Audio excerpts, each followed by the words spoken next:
త్రేతాయుగమున ఈ గిరిపైనే తపమునరించెను యాద ఋషి. ధరాతలమ్మున అతని పేరుతో అయినది ఈ గిరి యాదగిరి. ఈ గుహలో వెలసెను ప్రళయ మహోజ్వల జ్వాలా నరసింహుడు.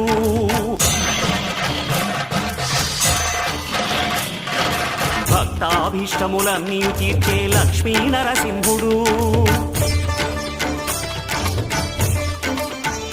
సుఖ శాంతులను చేకూర్చు శుభయోగ నర